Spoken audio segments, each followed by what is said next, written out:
Do you know how to keep a conversation going? Today, we're going to learn how to extend social conversations. One way to keep a conversation going is by making comments.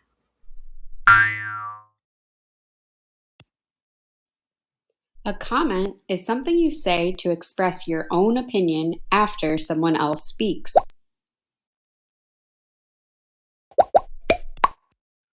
But how do you know what to say? I played basketball yesterday. Right on. Comments should always be on the same topic as the conversation.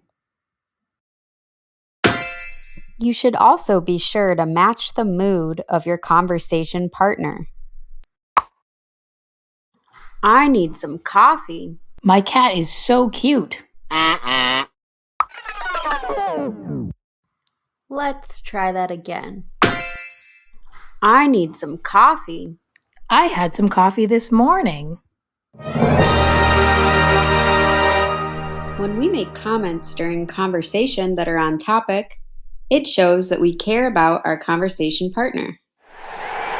Others like talking to us when we comment during conversation. This is a great way to make and keep friends. Thanks for watching.